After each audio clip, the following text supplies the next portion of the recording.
The war was over, or at least, that's what they said.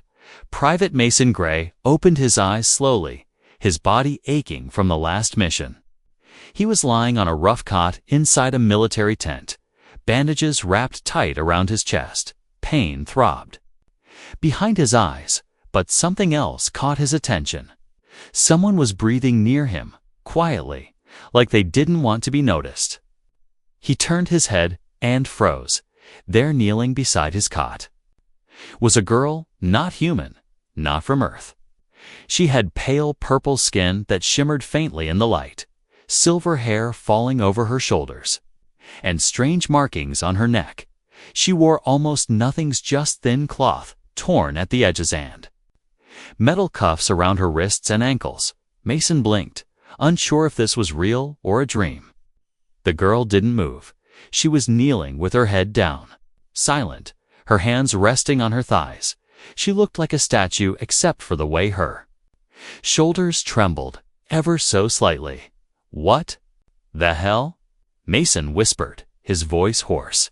He reached for the water bottle beside his cot, and as soon as he moved, the girl flinched hard and lowered herself closer to the floor. She didn't speak, but her whole body showed fear. Mason stared at her, confused and uncomfortable. This wasn't right. Who was she? Why was she here? Just then, the tent flap opened and a man in uniform stepped inside. "Ah, you're awake," said Lieutenant Carr, carrying a datapad. He gave the alien girl a quick glance, then looked at Mason with a grin. "Command sent you a reward, soldier," he said casually. "You saved over 20 men in that last ambush. Even with half your ribs broken, they thought you earned something special." Mason's eyes widened. "A reward?" he repeated, stunned. Carr chuckled.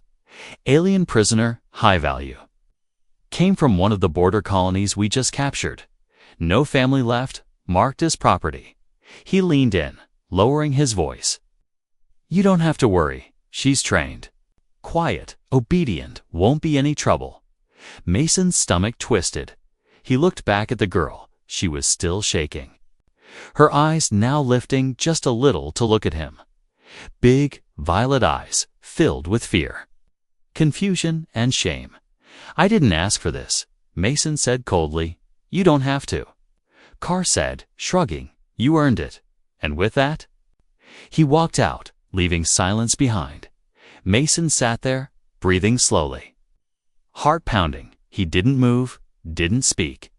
The girl stayed in the same position, still watching him. Minutes passed. Finally, Mason leaned forward slightly and said, in a soft voice, "You don't belong here, do you?" The girl didn't answer, but a single tear rolled down her cheek, and in that moment, Mason made a decision, no matter who gave her. No matter what she was worth, he wasn't going to treat her like that. She wasn't a reward. She was a prisoner, and someone had to protect her. Footsteps sounded again outside the tent, this time heavier, sharper. Mason heard voices. Someone was asking if the property could be relocated. He stood up from his cot, still aching, and moved between the girl and the door. He clenched his fists, his voice low but firm. "Anyone who tries to take her," he said to himself, "is going to have to get through me first." The night was quiet, but Mason couldn't sleep. Not with her curled up on the cold floor like that, the blanket pulled tightly around her thin body. Her eyes barely closed. Every small noise outside made her twitch, like she expected someone to come in and drag her away again. He sat up slowly, ignoring the ache in his chest, and looked around the tent for something better than a blanket on the floor. He found an old sleeping mat in the supply crate. Dusty but clean enough, he spread it beside his cot and gently tapped the floor near her hand. She flinched again, her glowing violet eyes blinking open. He pointed to the mat, then back at her. She looked at him for a long moment, unsure, then slowly crawled onto the mat, her movements quiet, her breathing shaky. Mason handed her a second blanket without saying a word and sat back on his cot, watching her finally curl into a more relaxed shape. That night, she didn't tremble as much, and, for the first time, Mason thought she might have actually slept the next morning. A translator unit arrived with the medtechs. It was small, worn out, but it worked. Mason attached the device gently to her collar and powered it on. A soft chime sounded. The girl sat up slowly, blinking as if adjusting to something new. "Can you understand me?" Mason asked softly. The device buzzed, translated, and after a delay, her voice came through.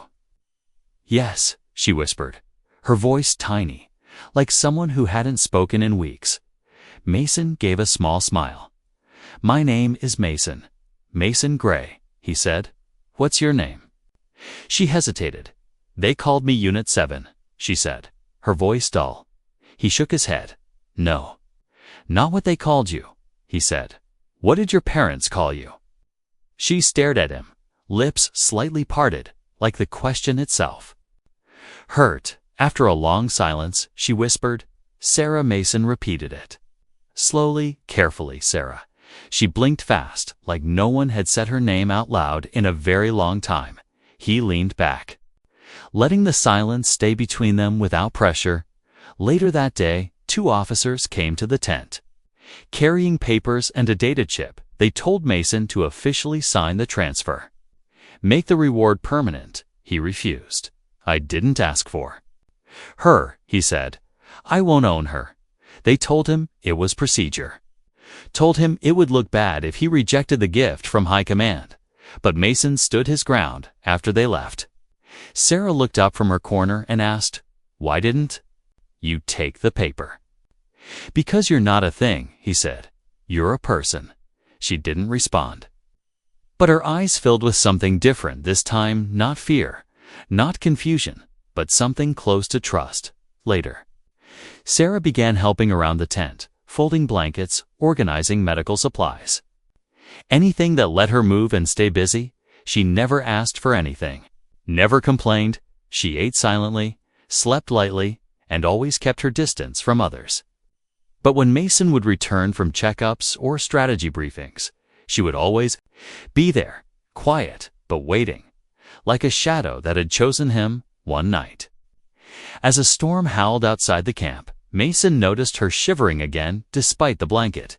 He got up, picked up an old field jacket, and placed it gently over her shoulders. She didn't flinch this time. She looked up, her glowing eyes meeting his. "Why do you care?" she asked, voice almost broken. "No one else does." "Because you're not the only one who's been broken," he said quietly. "We patch each other up." Her lips trembled, and for the first time, she nodded. Just once, the next morning. Something had changed. Mason felt it, and so did she. He found her sweeping the tent entrance when he returned from a meeting. But something was off. 2 strangers had been seen nearby, mercenaries, not soldiers. Asking about a valuable prisoner, Sarah looked up, her hands tightening on the broom. "I heard them talking," she said. "They're coming for me." Mason's jaw clenched, his instincts kicking in. "Then we're not going to wait around," he said. She blinked, confused. "You'll give me back." "No," he said, loading his sidearm. "I'm getting you out of here." Sarah stepped back, her face filled with disbelief. You? You would run for me?" Mason looked at her, eyes steady. "I'd run with you." That night, they didn't sleep. They packed what they could, planned the safest path, and waited for darkness as the sun fell behind the hills. Mason looked back at her one last time before stepping out into the cold wind. She stood beside him, no longer trembling. Her cuffs still there, but now she held her head higher. Sarah was no longer a silent prisoner in a corner. Now, she was someone running toward freedom, with a human soldier who refused to let her break. The camp was quiet, but it was the kind of quiet that never lasted. Mason moved quickly, but carefully, checking the corners and the shadows near every structure. Sarah stayed close behind him, her footsteps almost silent, her eyes scanning everything, her body tense like a stretched wire ready to snap.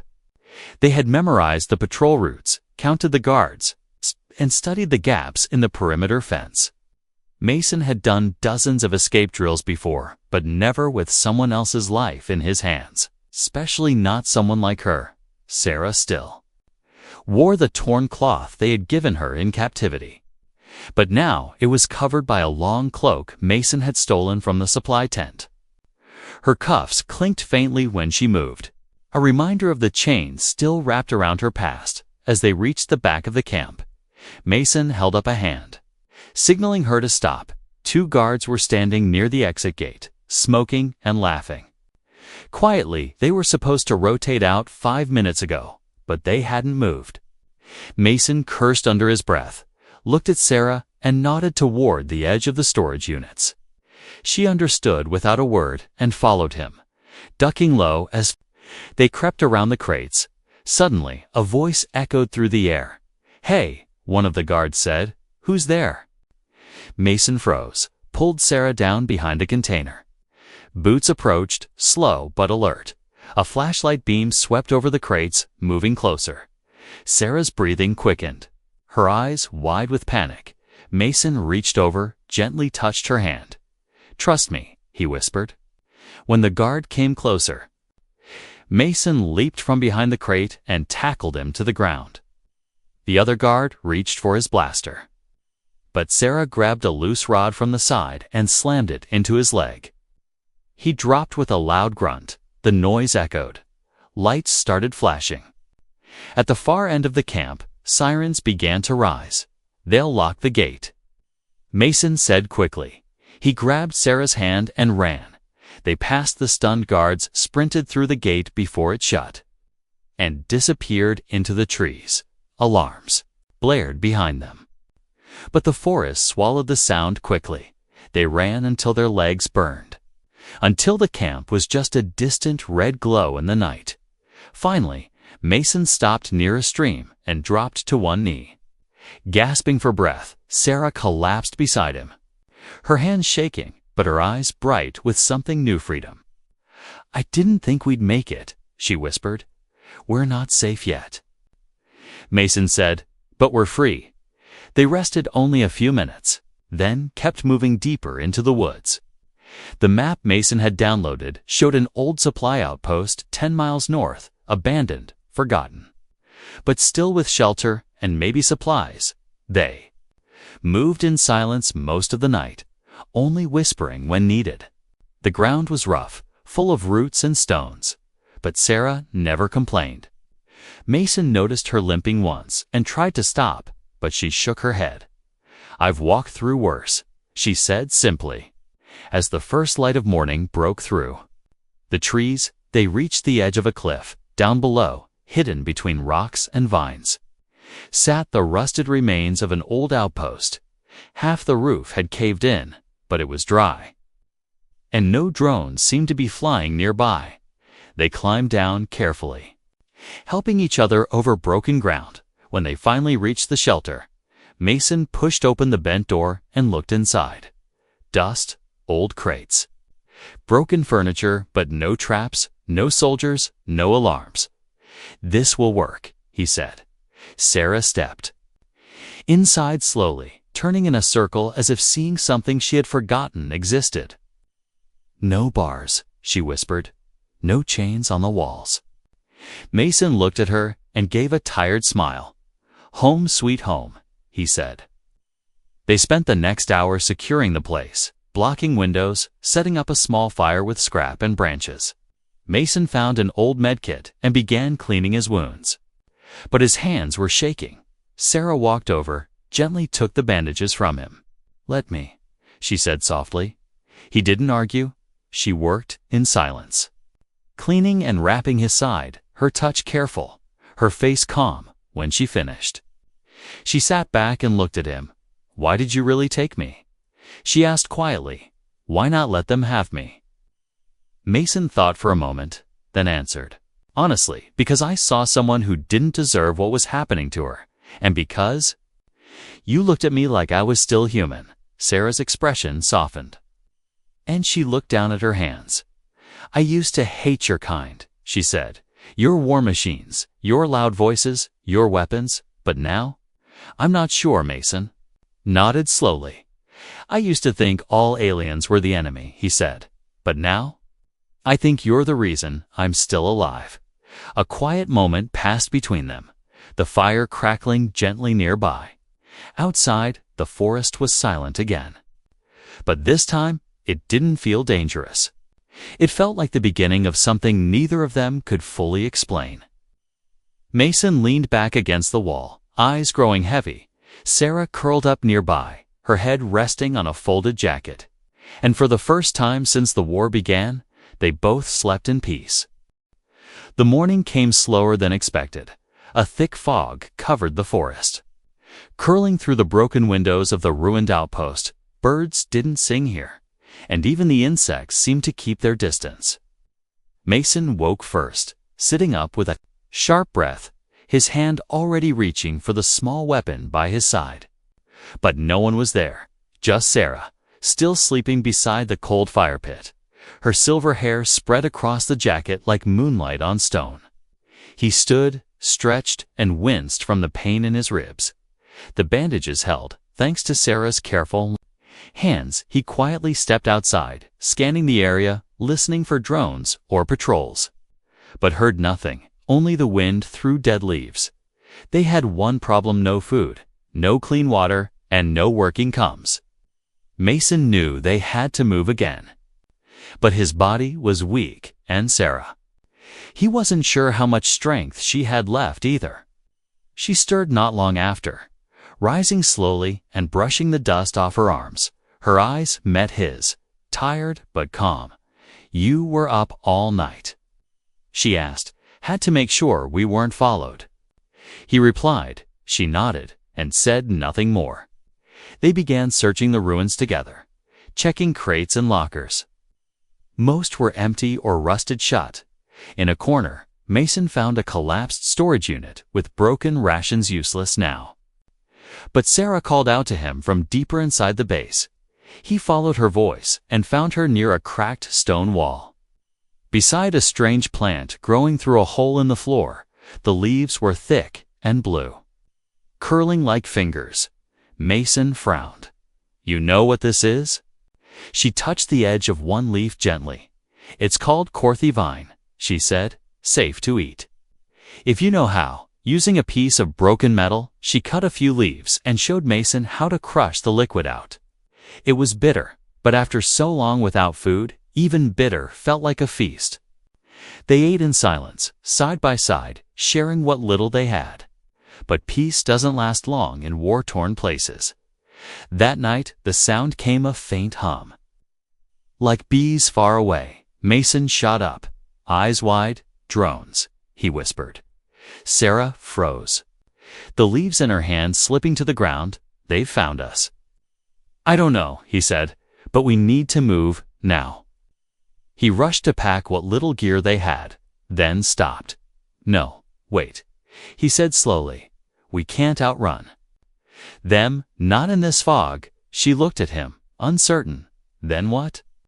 "We hide," he said, "and if they find us, we fight." Sarah opened her mouth to speak, but then a louder hum rose from the sky above. They ran deeper into the outpost, into the underground level Mason had noticed earlier, but ignored. The stairwell creaked as they descended, the air turning colder. Broken lights flickered overhead, revealing dusty halls, old tech, and long-abandoned rooms in one chamber. They found a power junction and a sealed storage closet. Mason shoved the door open and motioned Sarah inside. She went without argument, crouching in the dark as he pulled a piece of metal across the door to block it. Then they waited. Hearts pounding. Minutes passed, then an hour. But the sound didn't fade. It got louder, closer, heavier. And then they heard footsteps. Someone was inside the outpost. Boots on metal floors, slow and careful. Mason raised his weapon and moved silently. Toward the stairs, the shadows moved first, then came a figure tall, armored, human, but not from his unit. The stranger had no name patch, no rank, only black armor and a scanner device in hand. A bounty hunter, Mason cursed and ducked back. But the hunter had already seen movement. A blaster bolt hit the wall. Beside him, burning through stone, Sarah screamed from inside the closet. Mason rolled and returned fire, but his aim was off. The hunter closed the distance, pushing him hard against the wall. Mason fought back, using every bit of training left in him, but he was injured and losing. Just when the bounty hunter raised his weapon to finish him, Sarah appeared behind him. She grabbed a broken pipe and swung it with all her strength. Slamming it against the back of the hunter's helmet, he stumbled, turned toward her, but Mason took the opening and tackled him from behind. They both crashed to the ground, Mason punching, yelling, blood spilling onto the cracked floor. Finally, it was over. The hunter lay still, faceplate cracked. Mason collapsed beside the wall, breathing hard. Sarah knelt beside him, wiping blood from his cheek. "Oh, I thought I lost you," she whispered. "You saved me," he said, voice hoarse. She looked at the hunter's body, then back at Mason. "I don't want to run anymore," she said. "I want to fight." He looked at her, surprised by the fire in her eyes. "You sure?" "I was trained to obey," she said. "But I remember how to resist." Mason nodded slowly. "Then we fight together, in that ruined outpost, with danger still in the skies above." A soldier and a former slave chose not to hide anymore. They chose to survive, side by side. Mason's vision blurred as he leaned against the cold wall. Blood dripped from a deep cut on his arm, and his ribs burned every time he breathed. Sarah knelt beside him, her hands pressing bandages against his wound, her fingers steady, but her eyes full of worry. "We can't stay here," she said softly. More would come. Bounty hunters never traveled alone. If one had found them, others were close behind. Mason tried to speak, but winced instead. His whole body ached, and his side throbbed with fresh pain. "Stop moving," Sarah said gently. "You'll bleed more." He tried to smile. "You're bossy for someone who used to kneel and say nothing." She gave a small, sad laugh. "Guess I'm remembering who I used to be." Then her expression changed. She looked down at his wound, her hand hovering just above it, her lips pressed into a tight line. She seemed to be thinking, debating with herself. Finally, she whispered, "I can try something, but I'm not sure it'll work." "What is it?" Mason asked. She didn't answer right away. Instead, she closed her eyes, took a slow breath, and placed both hands over the wound. Her palms began to glow softly, a pale blue light spreading. Across his skin, Mason froze, watching in disbelief. A warm sensation spread through his side, tingling, not painful, but strange. The ache dulled, the bleeding slowed, the torn skin began to tighten and close. Within seconds, the wound had sealed. Completely, Sarah pulled back, her breathing shaky. Sweat beading on her forehead, she nearly collapsed, catching herself on the wall. What was that?" Mason asked, stunned. "My bloodline," she said quietly. "My family had healing gifts, rare.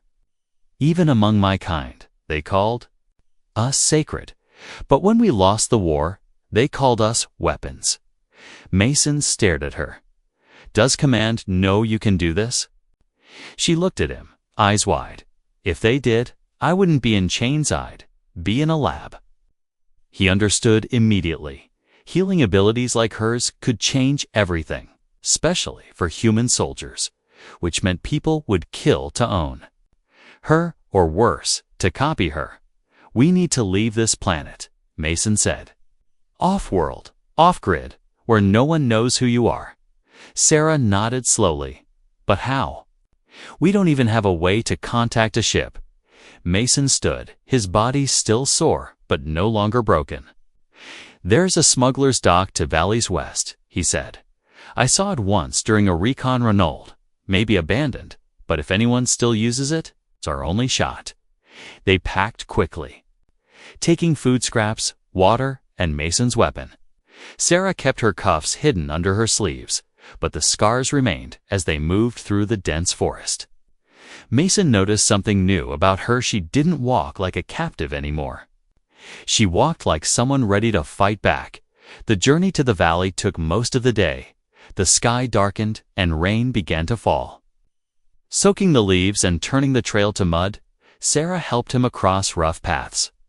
And he steadied her when her foot slipped. By nightfall, they reached the edge of a cliff overlooking the dock. It was still their rusted ships, dim lights, and smoke rising from a hidden engine room. Not abandoned, not empty.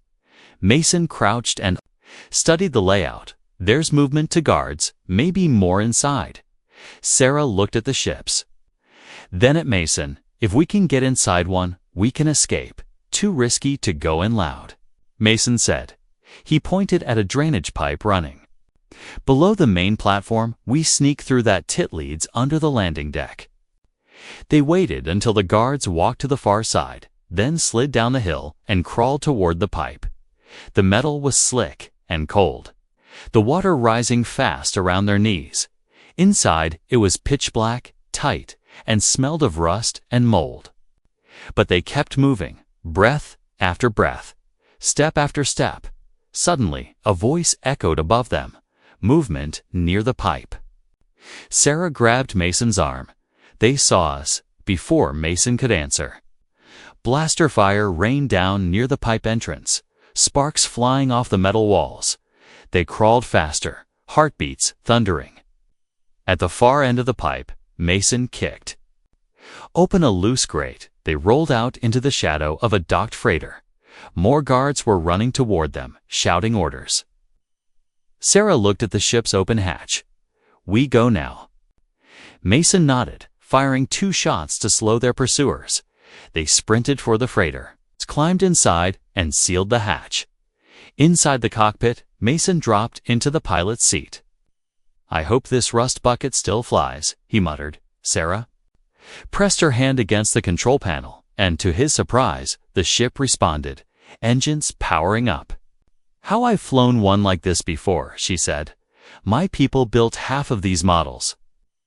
The ship roared to life, lifting off the pad just as the guards opened fire.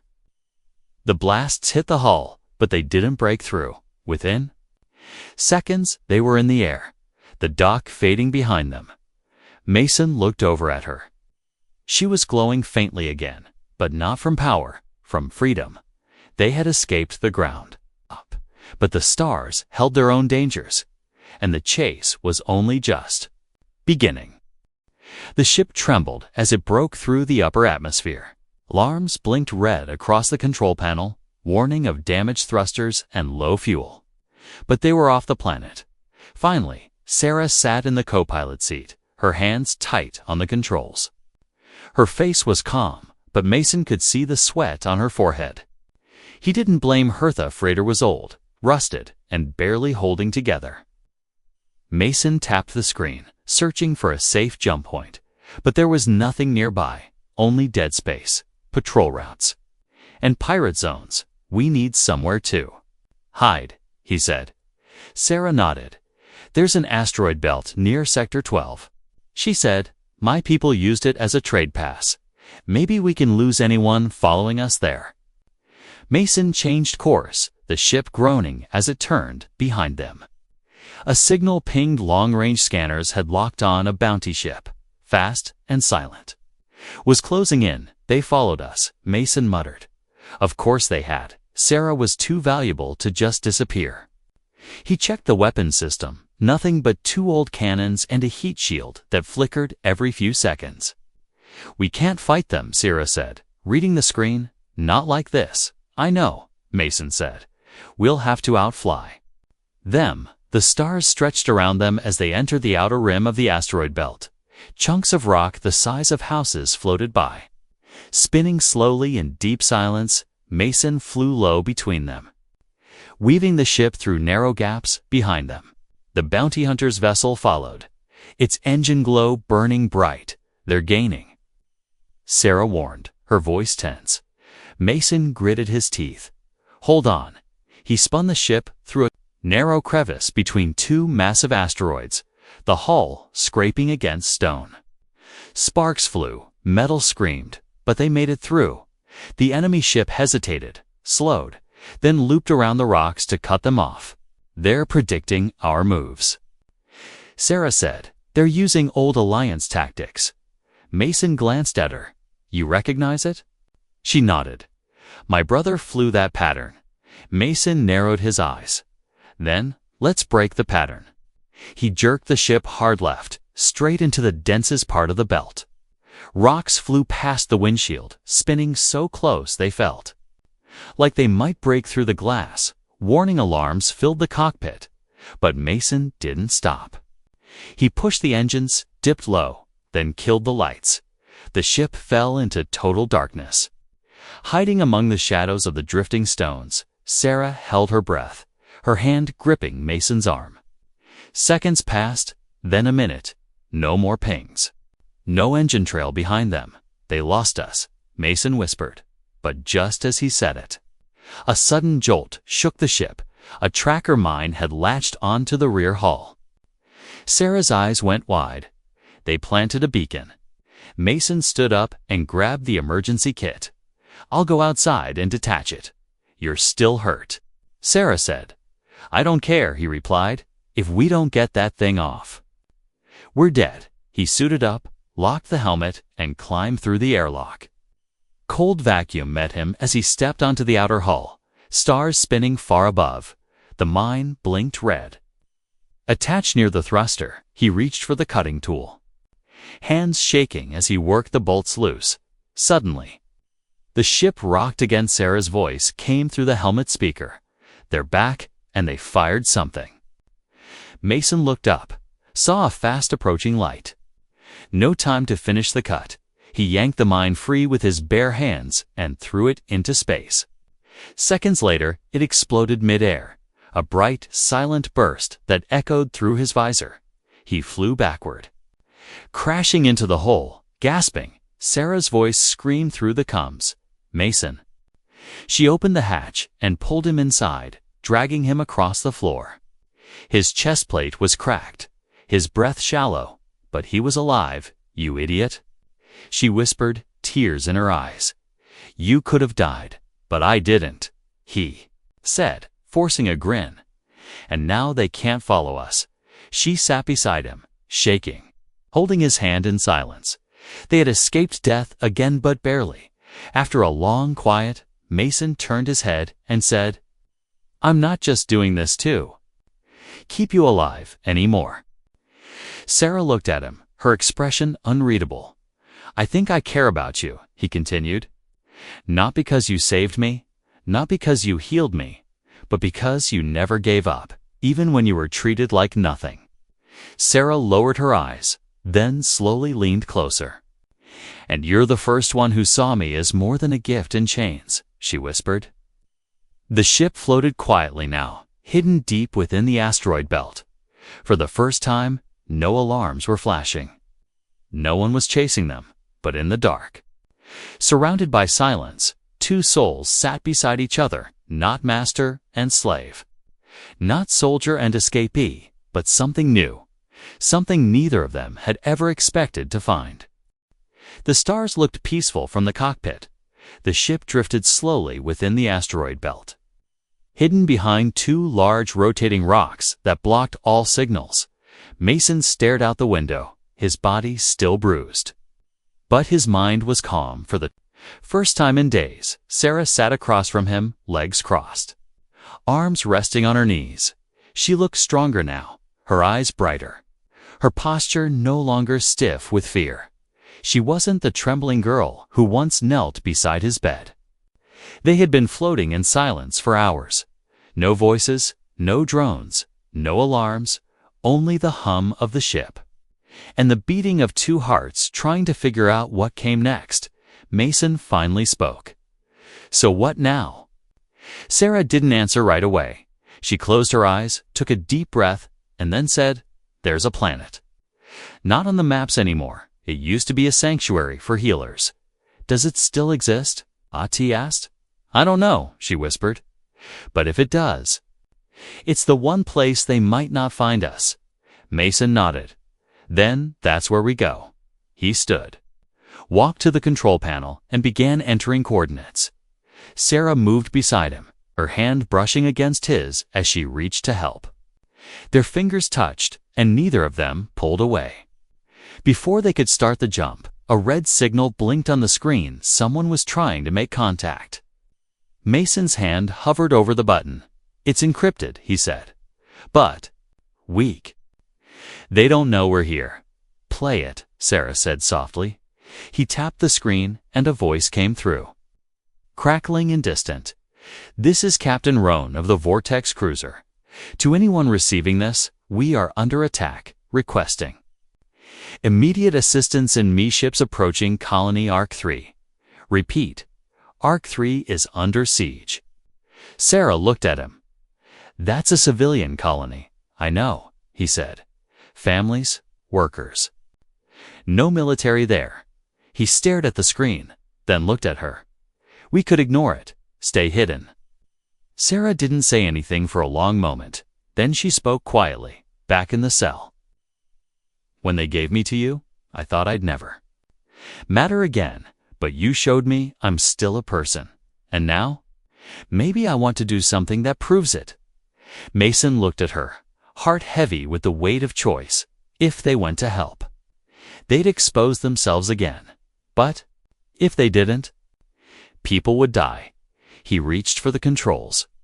"Then let's give them something they'll never forget." The ship roared to life, engines shaking off the cold of space. They boosted out of the belt, punched in the new coordinates, and shot through the stars toward Arc 3. The colony came into view within minutes. Smoke rose from its outer buildings, energy blasts lit up the sky, and a fleet of small pirate vessels circled like vultures. Mason gripped the controls.